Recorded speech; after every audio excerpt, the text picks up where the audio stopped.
right, so in this week's lesson, we're going to be talking about the relationship between a minor chord and its relative major chord, or a major chord and its relative minor chord, and why that's important for you. As you learn how to improvise, it can make things a lot easier for you. And we're going to be doing all of that while playing over what I played in the intro, which was a rock, country, blues kind of a lead thing. I'm using that as an excuse to explain what we're talking about here. So you're going to be learning how to play a really fun lead and have the jam track and everything to practice, but you're also going to be understanding the knowledge behind it, and that's the real value. So even if you can't follow along and you can't technically play, still follow along in the lesson, because you can apply this stuff to anything. And it's actually fairly easy to understand. So I've got the lesson split into two parts. In this video, we're going to go through the theory portion as well as the first half of the lead. If you'd like to learn the second half of the lead, as well as download the tablature and the MP3 jam tracks, which I have in multiple tempos, you can get all of those things by going to activemelody.com, go to the weekly lessons page and do a search for EP417. Okay, so let's talk through the theory portion first. Before I jump right into the specific notes of the lead, I want to at least cover this and talk about this relationship between a minor chord and its relative major chord. And if you already understand that and you don't really care about the theory portion, you just want to learn how to play the lead, you can do that by skipping ahead to the time on the screen right now. All right, so every minor chord has a relative major chord, and every major chord has a relative minor chord. And I keep saying that. You've heard me say that in other lessons probably. And if you know, this will be a refresher for those of you that have already heard this. But why is that important? Well, the importance is, the real value is that they share the same scale. So if I'm playing, for example, this song that we're playing has two chords. It has, well, two main chords that we're playing off of. We have a B minor chord, which is the first chord that it starts with, and then it goes to a D chord. So that's a minor chord and its relative major chord. And what's really cool about that is, and I'll show you how to find all that in just a minute, but the cool thing is that they both share the same scale. And actually multiple scales, but we're going to start with just the major scale. So I was playing a D chord in there, right? So I played the D major scale. And just to demonstrate this, I have a looper here. I'm going to play a D chord, and I'm just going to let it loop over and over again, and I'm going to play the D major scale on top of it. Nothing great, but just want to get that sound in your head. Okay, so there's our D chord. Now here's the D major scale on top of that. It's going to make sense, obviously.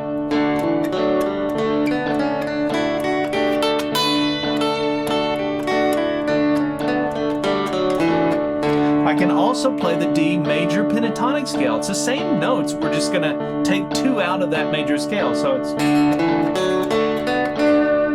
right? Or I can come up here. Any of those positions that we learn are going to work.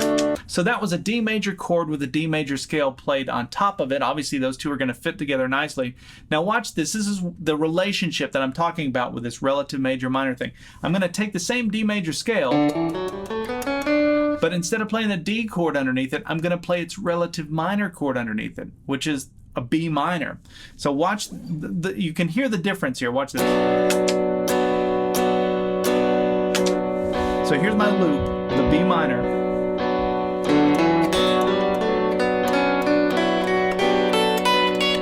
There's my D major scale. You can hear what's going on, or my ear keeps pulling me towards that B note. There it is. And the reason that it's pulling me to the B note is because it's a B minor chord. So that becomes the tonal center of that. So in fact, I could take that same D major scale, but just start on the B note.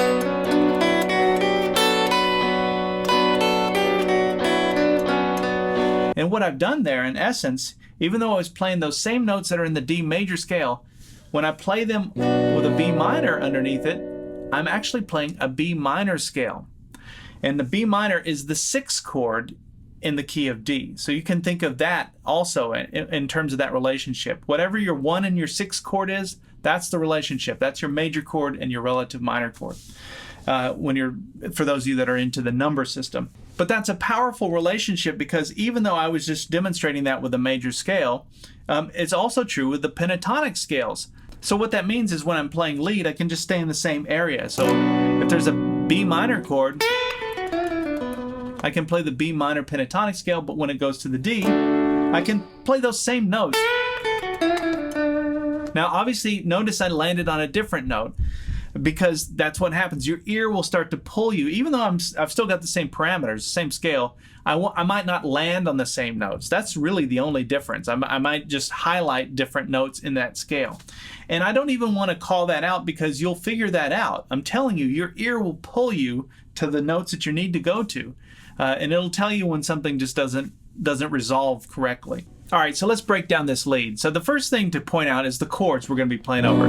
The first chord is a B minor, and then it goes to an A, which you can just sort of skip that, think of that as a passing chord, but then it resolves on the D. So it's going from the B minor to the D, the minor chord and its relative major chord. So everything that I'm going to be playing from a lead perspective is really all in the same space because we're using the same scale between that B minor and the D. Even though there was an A chord in there, it happened too quick, so we don't have to worry about it. It's a passing chord. Those passing chords, anytime those are happening, usually when they're happening quick like that, you can kind of skip them when it comes to playing lead. So I was thinking about the B minor chord up here using the E minor shape. That's where we bar on the 7th fret. And then I was connecting pattern 1 minor pentatonic scale to that. Always connect your scales back to chord shapes. That way you can easily find them. Everything we're going to learn, all these little licks you're going to learn, you can play them in any song. If you like them, you can store them away and then use them in something else if you can connect them to chord shapes. So the first thing we're going to do is play, right? Now this first lick is kind of a Hendrix sounding thing. And it's very easy to connect to a minor chord. So anytime you're playing a minor chord off of this shape, you can bar the first 3 strings on the 7th fret in this case for the B minor. But we're only going to play strings 2 and 3. I'm going to do a hammer onto the 9th fret 3rd string. And then come back to the 7th fret. And then the 9th fret 4th string. Now look at that. That's a great little lick off of this minor chord shape here. So if we're playing a G minor, right? So that's why you got to connect it back to a chord shape. And this comes in on the 2. So if we're counting this out, you'd say 1, 2, 3, 4, 1. Okay, now after that, it goes. So this is all played on the 4th string. It's the 9th fret down to the 7th fret. Slide from the 10th fret down to the 9th fret. Back to 7, 9, 7. And again, I'm thinking about that major or minor pentatonic scale, pattern 1. So we have 1, 2, 3, 4, 1. And then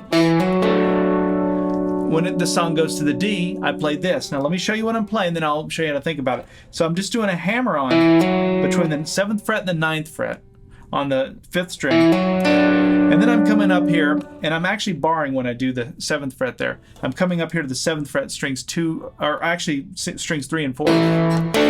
So, like that. And what that is, that's a D chord, right? So this is why you have to know all your chord shapes and through the cage system. There's only 5 of them, but here's your D chord using the A shape, and then you've got one up here, which would be using the G shape. But I split it into sort of 2 parts. It's just my little weird way of doing it. It makes it easier. So I think of that as like the bottom half of the G shape. I also think of that as the Wind Cries Mary chord. You know, it's that kind of, it's just a different voicing for a major chord. So, but I pictured that. Well, I knew the song went to a D, and I was quickly, in my brain, I was processing, where are my Ds? Oh yeah, I got one right here. Now that sort of happens in a split second. Just like when you're trying to speak like this, you're putting words together on the fly, and the more that you speak, the better you get at doing that. But you'll be able to do that too. So let's back up with a slow version of the jam track and play everything up to that point.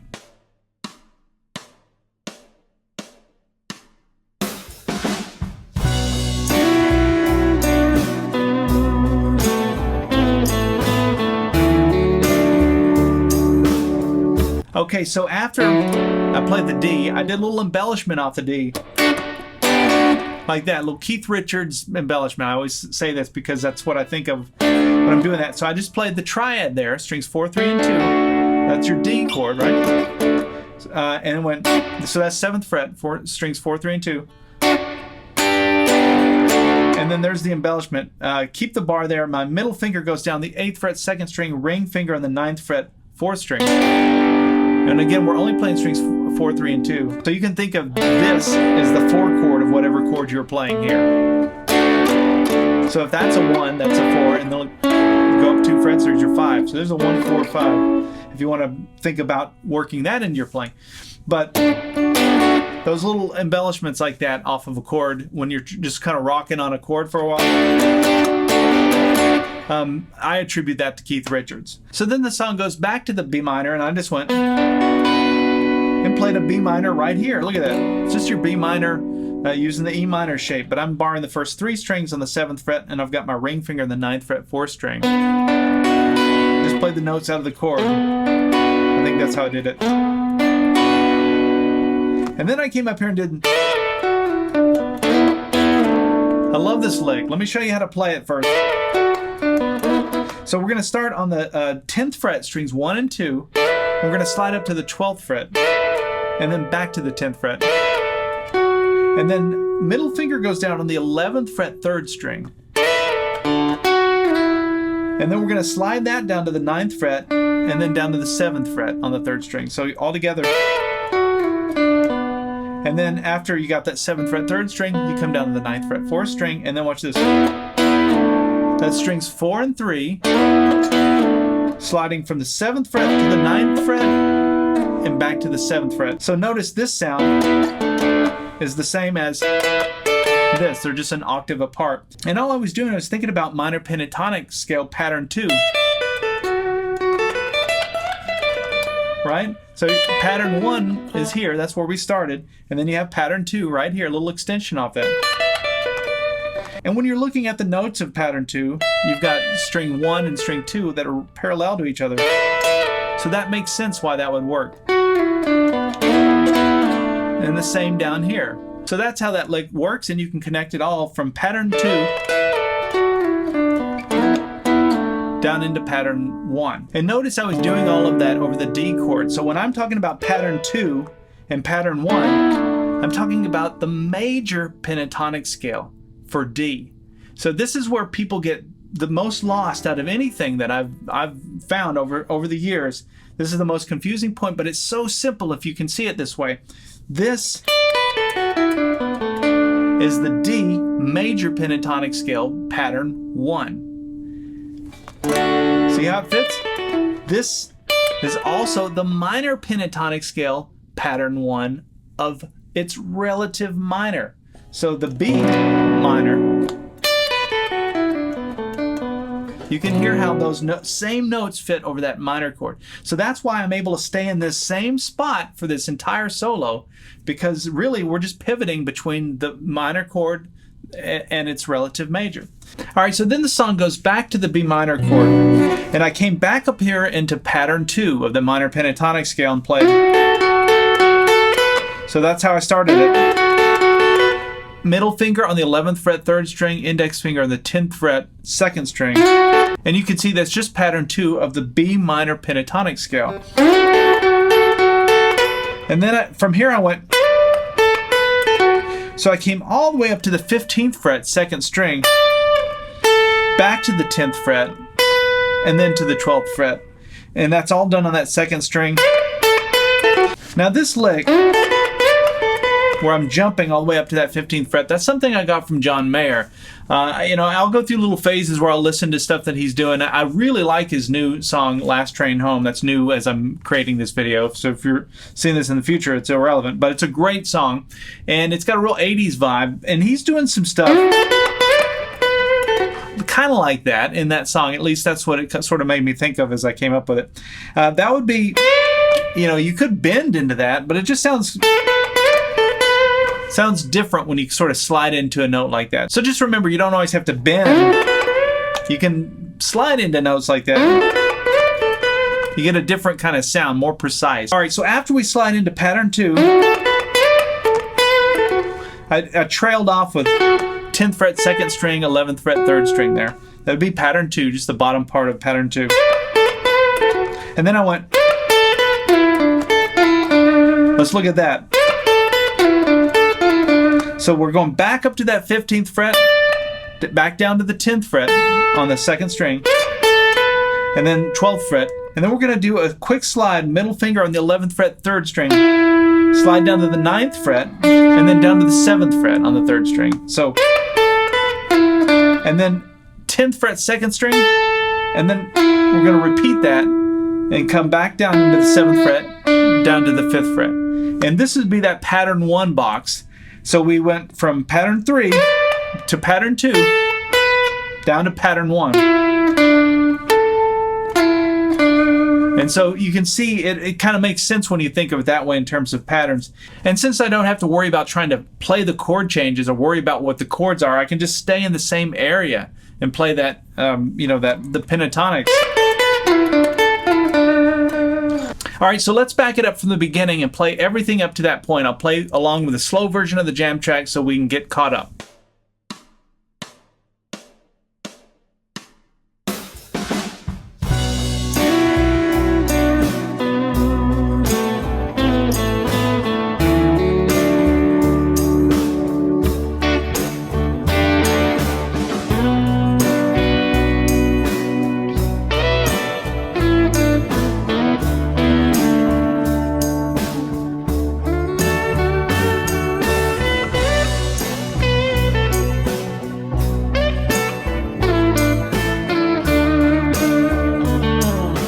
All right, so a few more licks to learn. We go back to the B minor again, and I play this. That's the next thing we're going to learn.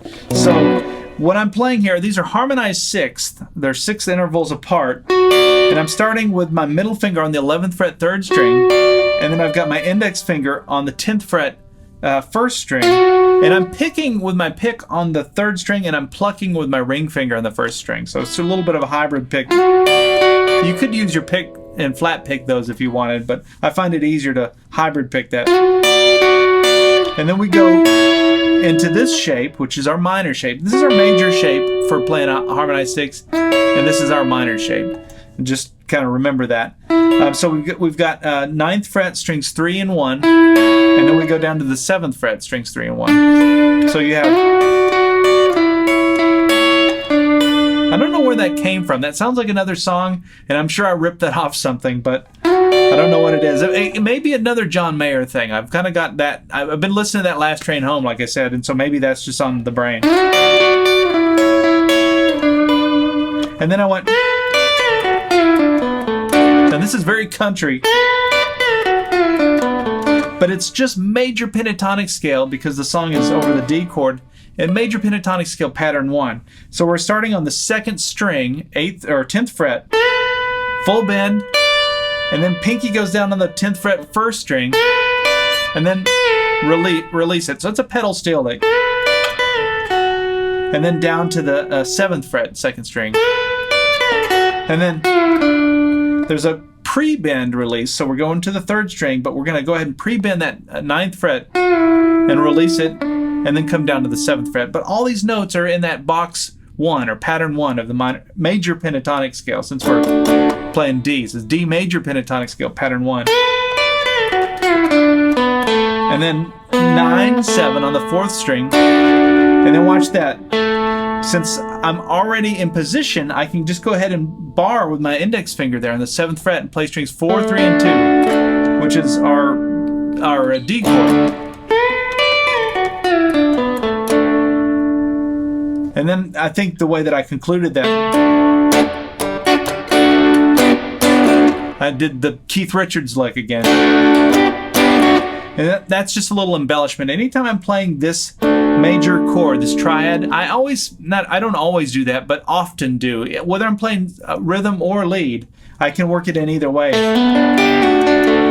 You know, those kinds of things. I love that. That if you learn nothing else, you got to get that. If you're playing off of this major triad, let's play it over a C just to make the point. So let's move down here, play our triad here on the 5th fret. You could go.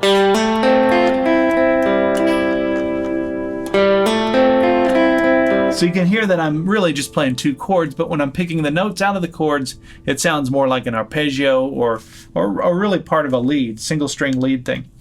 So anyway, we're doing it over a D here. All right, so let me back up and play everything that we've covered so far. I'll play it along with a jam track. And make sure you join us in part 2 where we learn the whole other half. There's another part to this thing, and I'm going to go over that in the next half. I'm just running out of time in this video. I hope you've enjoyed this. And if you haven't looked into premium membership yet, I would encourage you to do so. It's very affordable, and you get in-depth lessons like this, 10 years worth of them. And they're all designed to help you become better at improvising, give you ideas. That's really what they're designed for. And give you something fun to play as well, something you can practice. All right, let's take a look, and then we'll see you in part 2.